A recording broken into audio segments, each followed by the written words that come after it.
Israel descumpre assim o sétimo mandamento, o de não adulterar, trocando a verdade por mentira. Além disso adulterou o quarto mandamento, referente ao sábado.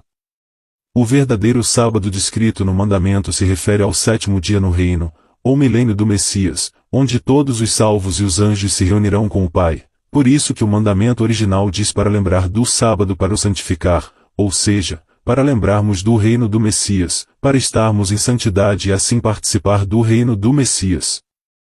E disse-lhes, o sábado foi feito por causa do homem, e não o homem por causa do sábado. Veja que o Messias diz claramente aos fariseus quando questionado por descumprir o sábado, e ele responde, que o sábado foi feito para o homem e não o homem para o sábado, que o sábado, seu reinado, foi feito para o homem, os salvos e não que os homens foram feitos para guardar o sábado mundano. Mas Israel, sabendo disso, altera o mandamento para o sábado terreno, o dia semanal, obrigando seu povo a guardar um dia, com punição de morte para quem o descumprisse. Estando, pois, os filhos de Israel no deserto, acharam um homem apanhando lenha no dia de sábado. E os que o acharam apanhando lenha o trouxeram a Moisés e a Arão, e a toda a congregação. Disse, pois, o Senhor a Moisés, certamente morrerá aquele homem, toda a congregação o apedrejará fora do arraial. Então toda a congregação o tirou para fora do arraial, e o apedrejaram, e morreu, como o Senhor ordenara a Moisés. Sendo Israel o pai da mentira, logo ele altera a verdade por mentira, e faz com que todos sigam a mentira, de que se deve guardar um dia semanal, sendo uma mentira seguida por muitas seitas religiosas até os dias de hoje. Entre as leis de Moisés também havia aquela que causaria a morte do Messias, que se matasse todo aquele que se fizesse filho de Deus, a qual causou a condenação e morte do Messias.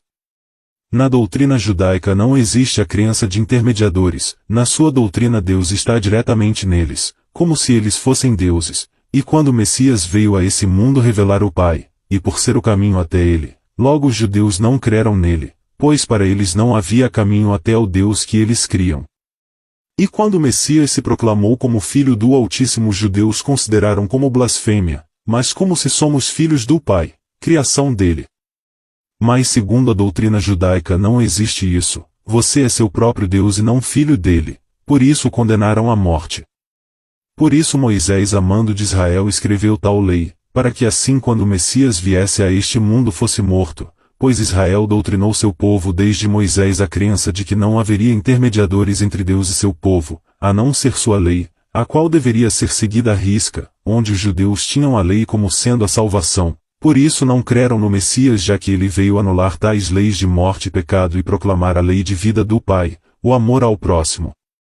Além disso, o Messias se utiliza desta mesma lei para se revelar aos judeus, mas estes, por terem o entendimento cegado, não entenderam. Não julgueis que vos hei de acusar diante do Pai, a quem vos acusa, do Moisés, no qual colocais a vossa esperança.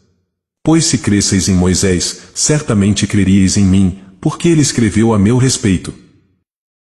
Os religiosos creem que nessa passagem o Messias estava justificando Moisés, que tal seria um profeta do Pai, mas na realidade o Messias estava justificando o plano de Israel de o matar, por meio da lei de Moisés, o qual havia escrito a seu respeito, que ele é filho do Pai, e que seria morto através de sua falsa lei. Por isso ele diz aos fariseus, que Moisés escreveu a seu respeito. Como o pai ordenaria uma lei para matar seu próprio filho? Quem proclamou tal lei foi Israel, o qual desde sua queda do reino almejava matar o Messias e por isso elabora tal plano. Veja também que o Messias adverte aos judeus que Moisés os acusarão diante do Pai, fazendo referência ao grande e único acusador diante do Pai, o próprio Satanás Israel. E foi precipitado o grande dragão, a antiga serpente, chamado o Diabo, e Satanás, que engana todo o mundo. Ele foi precipitado na terra, e os seus anjos foram lançados com ele. E ouvi uma grande voz no céu, que dizia: Agora é chegada a salvação, e a força, e o reino do nosso Pai, e o poder do seu Filho, porque já o acusador de nossos irmãos é derrubado, o qual diante do nosso Pai os acusava de dia e de noite. Além disso, Israel também escreveu outra lei para que matasse profetas que fossem contra sua palavra, Assim por meio dessa lei todos os verdadeiros profetas do Pai foram assassinados, já que pregavam a verdade contra o falso Deus e suas doutrinas. O profeta que tiver a audácia de proferir em meu nome uma palavra que eu lhe não mandei dizer, ou que se atrever a falar em nome de outros deuses, será morto.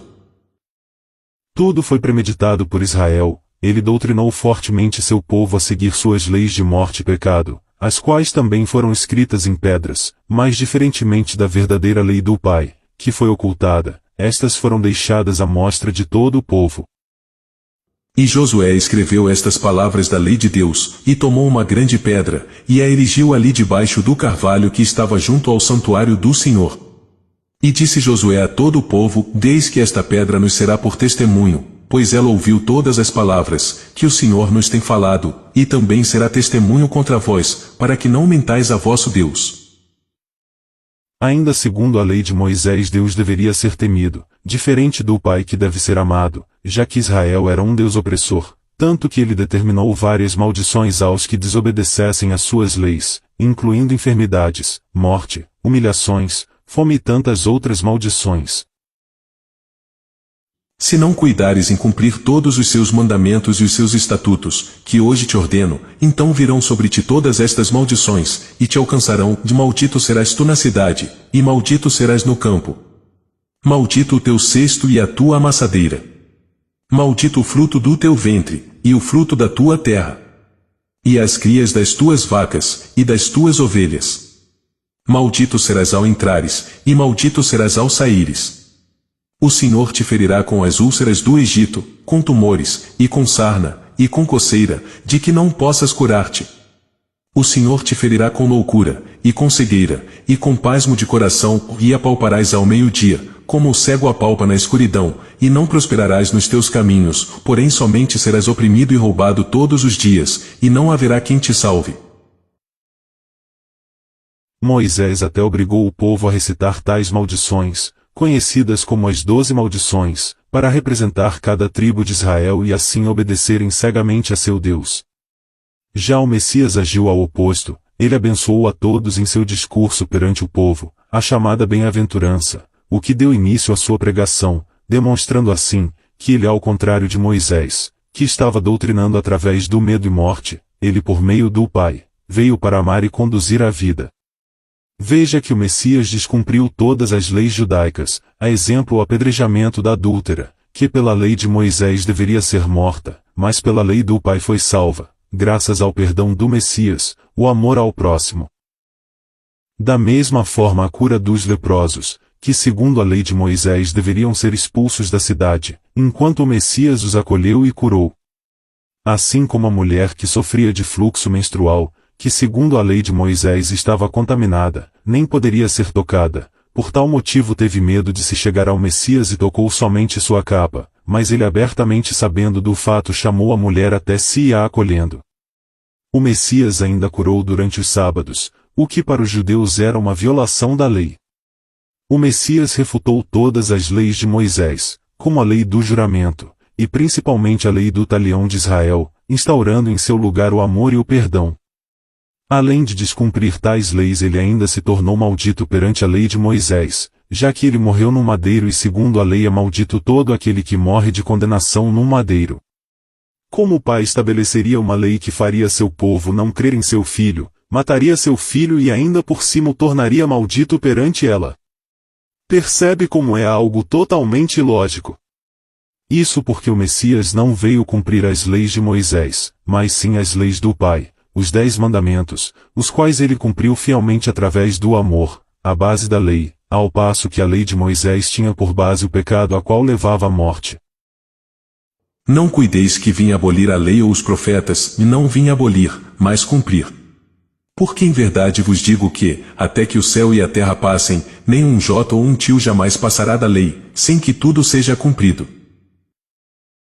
Como se percebe, o Messias veio cumprir a lei do Pai e não as 613 leis de Moisés, a quais ele descumpriu, anulou, foi morto por meio dela e ainda se tornou maldito perante tal lei, pois são leis de morte e pecado.